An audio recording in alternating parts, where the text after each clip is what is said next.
Oke teman-teman, pada video kali ini saya ingin mencoba menjelaskan mengenai salah satu contoh kasus sistem mekanik translasi. Dan bisa kita lihat di sini ada komponen M, komponen pegas, dan juga komponen damper. Telah kita ketahui dalam video sebelumnya bahwa M di sini massa itu ada bahwa kita ketahui ada 3 komponen dasar dalam suatu sistem mekanik, yaitu kalau ditranslasi ada suatu benda M yang bergerak setelah dikenai gaya, kemudian ada juga komponen damper dan juga komponen pegas. Nah, dari sistem ini bisa kita lihat bahwa masukannya adalah berupa perpindahan U dan juga outputnya adalah perpindahan Y. Kita asumsikan di sini ada suatu chart atau gerobak ya. Kemudian di dalam gerobak tersebut, di dalamnya masih ada satu wahana lagi yang dia memiliki massa. Nah, untuk gerobak yang ada di luar ini atau kereta yang ada di luar ini, kita anggap bahwa beratnya sangat ringan sehingga massanya bisa diabaikan di sini. Nah, di sini kita juga bisa melihat bahwa ketika kereta yang besar ini didorong dengan perpindahan U, maka akan menyebabkan perpindahan Y. Dinamika perpindahan Y di sini akan coba dijelaskan dan dicari persamaan modelnya. Nah, semua berawal dari hukum Newton yang menyatakan bahwa seluruh gaya yang bekerja pada benda M ini, seluruh gaya yang bekerja pada benda M ini, di mana gaya yang bekerja ada gaya yang diakibatkan karena komponen pegas dan juga komponen damper. Nah, gaya yang ada di sini, yang pertama yang diakibatkan oleh komponen pegas, bisa kita lihat di sini bernilai minus K dikali Y min UT.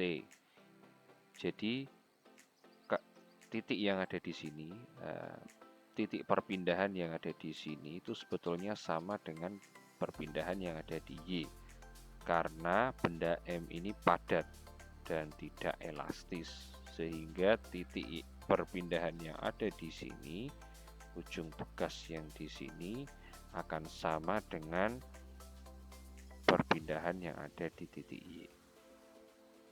Nah, kemudian untuk mencari seberapa jauh dia berpindah, maka dibuatlah Y ini dikurangi dengan U, kemudian dikalikan dengan K.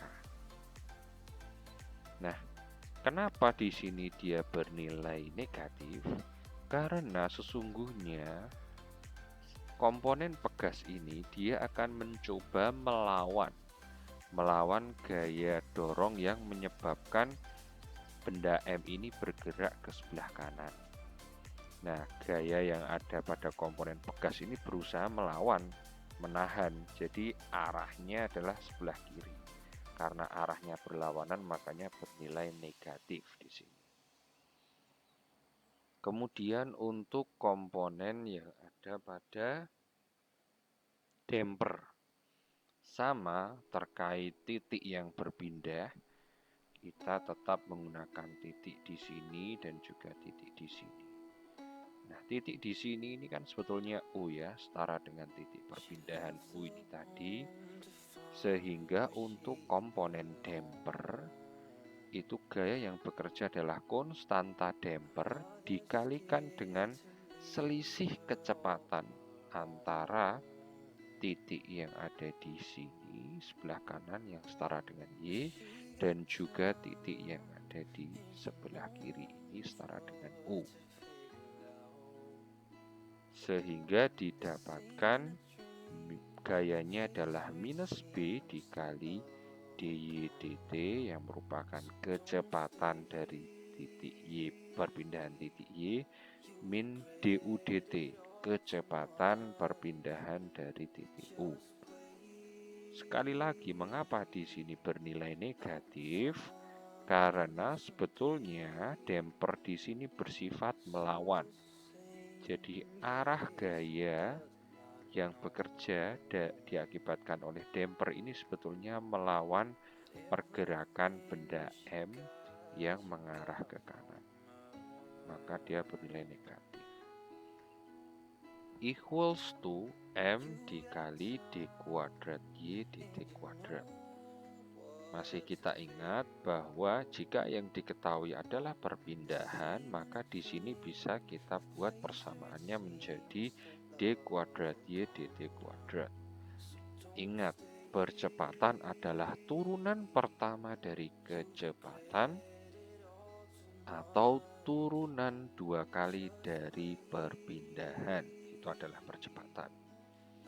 Nah, dari sini kita tahu ya, kemudian kita jabarkan, kita pindahkan untuk komponen yang mengandung unsur Y, kita pindah ke sebelah kanan.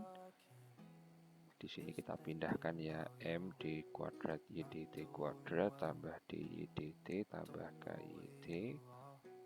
Kemudian untuk di sini ada DU dt tetap, KUT tetap di sini. Nah, setelah itu kita ubah dalam bentuk transformasi Laplace.